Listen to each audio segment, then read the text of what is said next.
Chega mais torcida gloriosa, a torcida do Botafogo ligada aqui na nossa primeira edição do Plantão do GG. E hoje, como tem julgamento lá no STJD, do John Textor e tal, não que a gente esteja muito preocupado com o que vai ser decidido lá, os efeitos são mínimos, mas eu estou muito curioso porque estou vendo uma mobilização muito grande, principalmente nessa semana de Campeonato Brasileiro.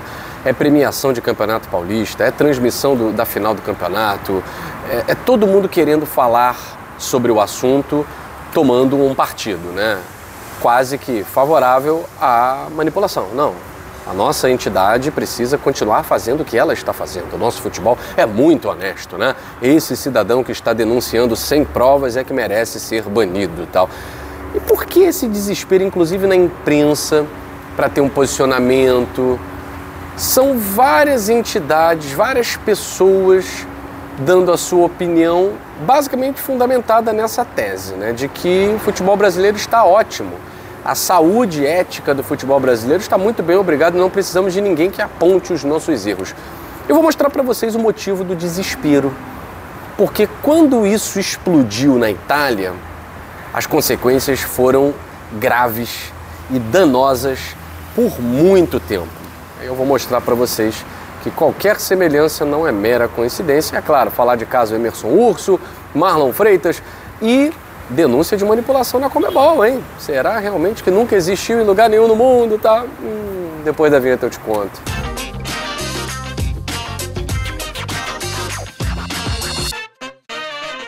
Somos mais de 102 mil inscritos aqui no canal Gigante Glorioso, bem próximos dos 103 mil. Contamos com vocês. Não é inscrito ainda, se inscreva aqui no GG, todo dia tem notícia do Botafogo, futebol brasileiro, e hoje a gente vai falar de um caso muito especial. No dia em que John Textor mais uma vez está sendo julgado por aquele órgão que não julga nada, enfim, STJD, né? A gente vai, é claro, trazer mais evidências do que o futebol brasileiro está com medo de se tornar, o que os envolvidos, o que os atores do futebol brasileiro, que vão além do futebol, tá? Eles estão em vários pontos, na política, no jornalismo, na televisão, não só dentro do futebol, né? Qual é o medo? Qual é o temor? O que eles não querem que aconteça e o que está próximo de acontecer, né? Talvez vocês se lembrem, os mais jovens não, mas os mais velhos sim, de um termo que ficou muito conhecido no mundo inteiro como o maior escândalo de futebol do mundo. O Calciopoli. O que foi o Calciopoli? Eu fiz aqui algumas anotações, né, para lembrar, né? O Calciopoli simplesmente foi um dos maiores escândalos de futebol que aconteceu no campeonato italiano. Foi uma investigação que começou nos anos 90. Para vocês verem como os resultados muitas vezes demoram a aparecer. Mas a verdade aparece sempre, né? Não há nada oculto que não venha a ser revelado, já diz a Bíblia Sagrada Cristã, e a gente sabe que não dá para você esconder uma montanha por muito tempo de todo mundo, né? E em 2006, saiu, em 4 de julho de 2006, saiu a sentença final que decretou o maior escândalo do futebol na Itália, né? E no mundo inteiro até então, até descobrir o do Brasil, né? Isso vai barrar o da Itália. E por que eu estou falando do Calciopoli? Porque o John Textor, ele levantou algumas partidas que na verdade não foi ele, né? A inteligência artificial, através dos relatórios da Good Games, indicam que algumas partidas excedem determinados limites de evidências claras de manipulação de resultado. A inteligência artificial sugere: é preciso que outras provas corroborem, tornem concreto o crime. Tá? Então, o John Textor apontou 2 partidas, uma em 2022, outra em 2023. 2 partidas cujos dados revelados pela inteligência artificial informam que há um excesso de comportamentos suspeitos. Não foi através da inteligência artificial, mas foi através de uma denúncia, que foi uma análise de jogos da Juventus e de algumas outras equipes, né?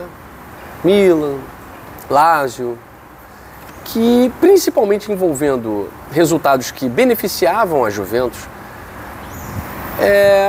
comportamentos de árbitros, resultados, cartões, tal, que indicavam princípio suspeito.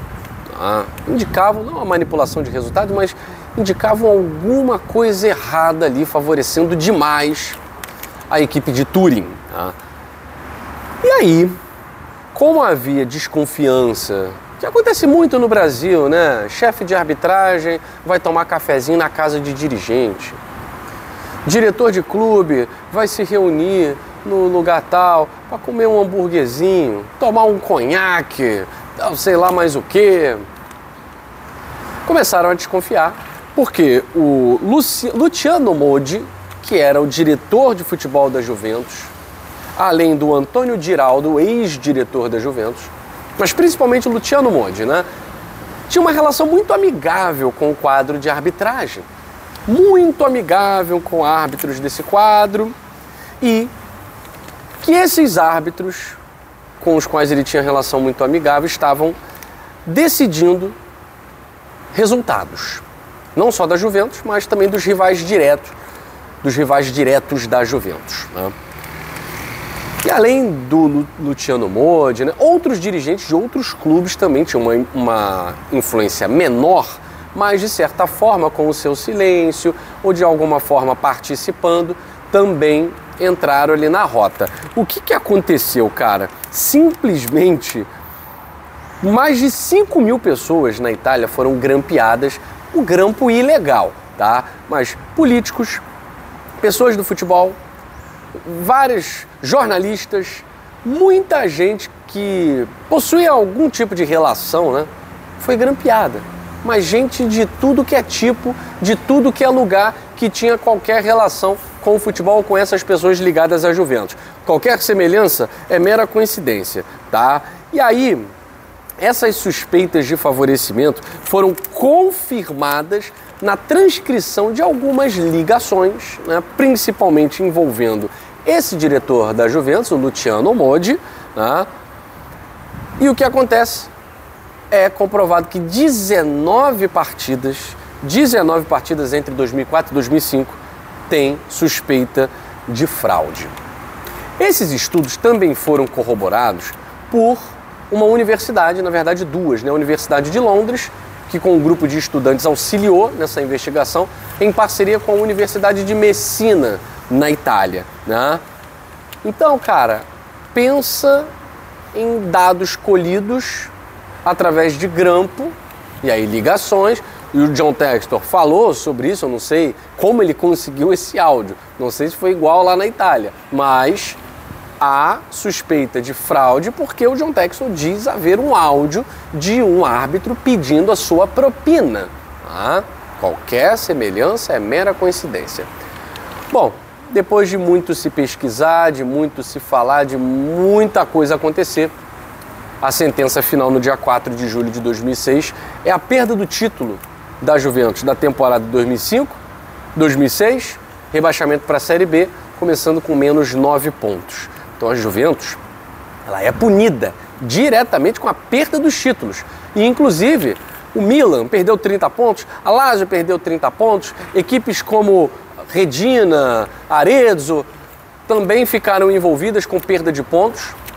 A Inter de Milão, que foi a terceira colocada do campeonato, foi a campeã, porque não é só perder o título, perder o ponto, cancela o campeonato. Não, deram o título para a Inter de Milão. Né?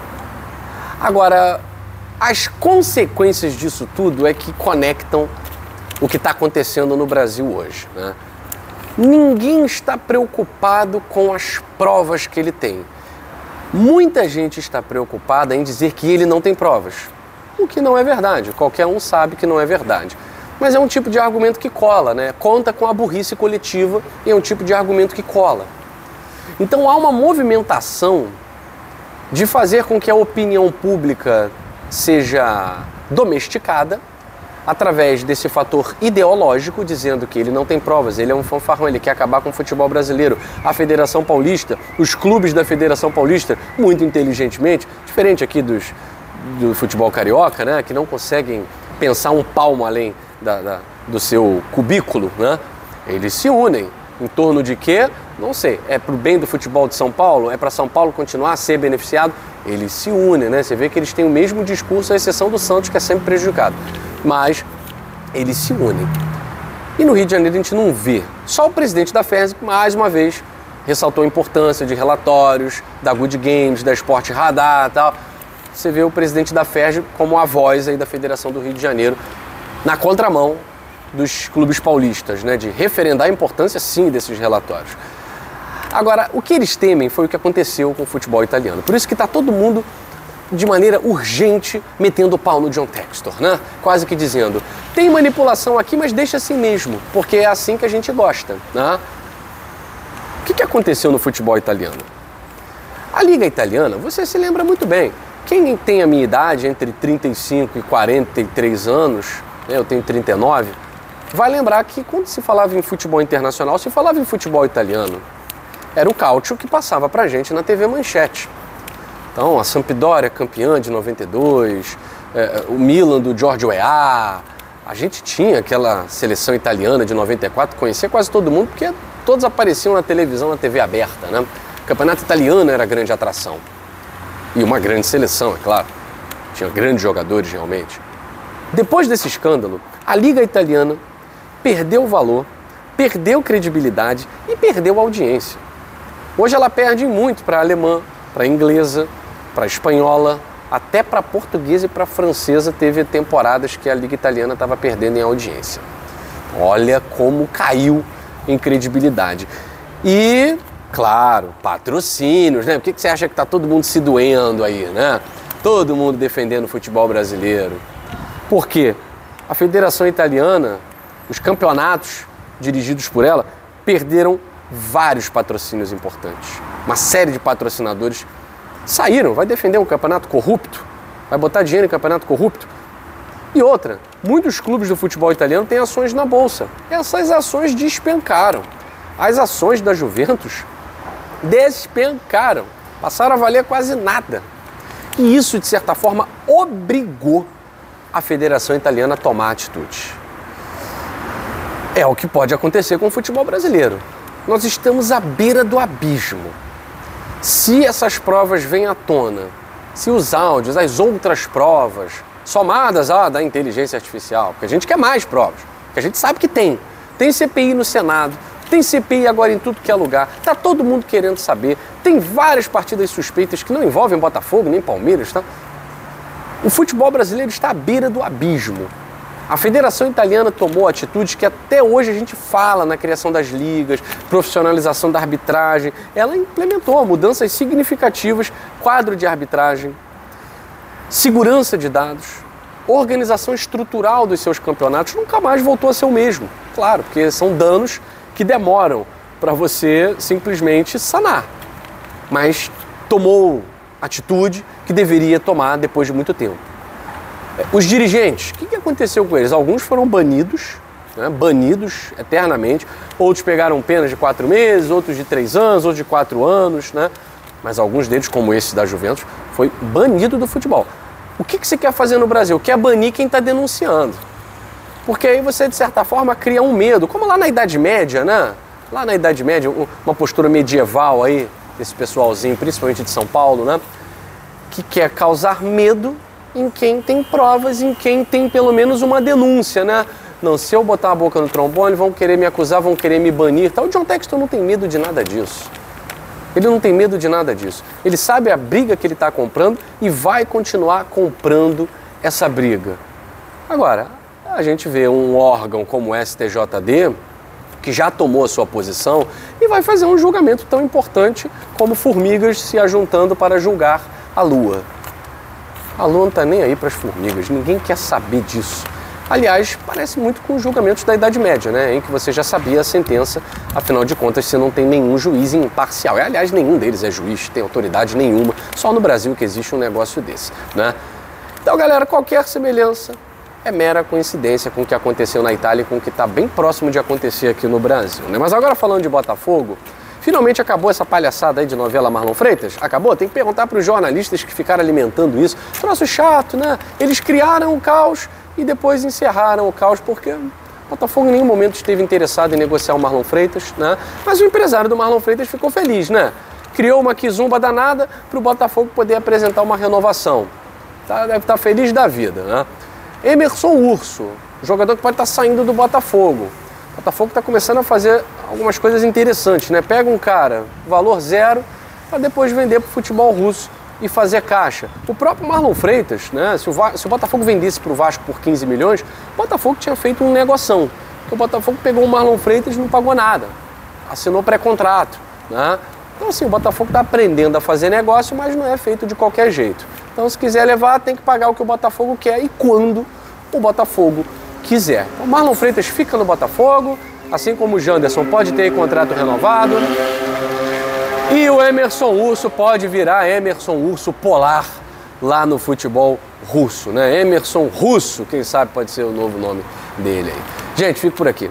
Mais notícias, mais informações a gente traz para você na segunda edição do Plantão Glorioso.